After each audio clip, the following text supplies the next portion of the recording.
राजवीर एक young journalist था। Super natural story लिखने का शौकीन था। एक दिन उसके एडिटर ने एक पुरानी हॉन्टेड ट्रेन के बारे में रिसर्च करने का टास्क दिया। ये ट्रेन जो 1985 में एक एक्सीडेंट के बाद बंद हो गई थी, सिर्फ एक रात हर साल चलती थी, वो भी बिना किसी ड्राइवर या बिना किसी पैसेंजर के। कहा जाता था कि जो भी उस ट्रेन में चढ़ता कभी वापस नहीं आता। राजवीर को ये कहानी पहले तो बस एक अफवाह लगी, लेकिन जब उसने लोकल लोगों से बात की तो हर किसी के चेहरे पर एक अजीब सी दहशत थी। कोई इसके बारे में बात नहीं करना चाहता था। सिर्फ एक बुढ़िया अम्मा जी ने उसे बताया कि इस ट्रेन का असली राज सिर्फ वो जान सकता है जो उस रात स्टेशन पर रुक कर अपनी आंखों से देखा। राजवीर अपना कैमरा और रिकॉर्डर लेकर उस रात उस स्टेशन पर चला गया। रात के 12 बजे हवा एकदम ठंडी हो गई। प्लेटफॉर्म खाली था, सिर्फ एक पुराना लैंप जिसमें हल्की सी रोशनी थी। धीरे धीरे एक दूर से हॉर्न की आवाज आने लगी और अचानक एक पुरानी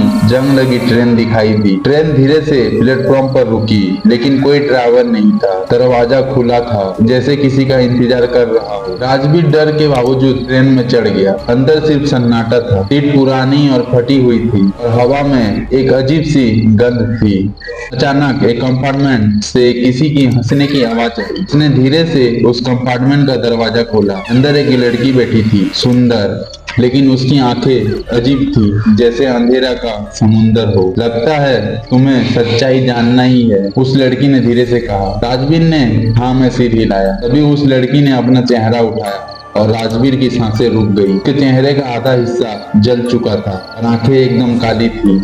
मैं आयशा हूँ, इस ट्रेन की आखिरी पैसेंजर, उसने कहा। ये ट्रेन कभी किसी को जिंदा नहीं छोड़ती। राजवीर ने पीछे मुड़ने की कोशिश की, लेकिन दरवाजा बंद हो गया था। ट्रेन तेज होने लगी, जैसे किसी अनजान मोड़ की तरफ बढ़ रही हो। आयशा ने बताया कि 1985 में ये ट्रेन एक एक्सीडेंट का शिकार हुई थी। उस रात ट्रेन के अंदर एक भयानक आग लग गई थी, जिसमें सभी लोग जलकर मर गए थे। लेकिन एक आदमी जो उस दिन टिकट चेकर था, सबको बचाने की जगह ट्रेन को छोड़कर भाग गया। उन्हीं आत्माओं ने इस ट्रेन को अपना घर बना लिया और अब जो भी इस ट्रेन में चढ़ता है वो कभी वापस नहीं जा सकता, आयशा ने कहा। राजवीर ने अपनी जेब से भगवान की मूर्ति निकाली और जोर से मंत्र पढ़ने लगा। अचानक ट्रेन का स्पीड कम होने लगा और आयशा चीखने लगी। रोशनी एकदम बढ़ गई। राजवीर ने देखा कि दरवाजा खुल गया था। उसने अपने पूरी ताकत से जंप लगाई और प्लेटफॉर्म पर गिर गया।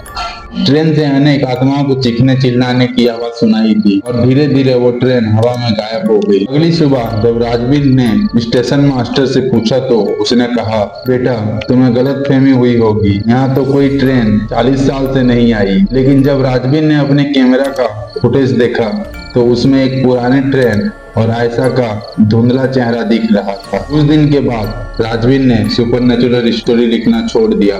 जब भी कोई ट्रेन में हॉर्न सुनता, उसका दिल एक अजीब सी दहशत से भर जाता। क्या आप कभी उस ट्रेन का इंतजार करेंगे?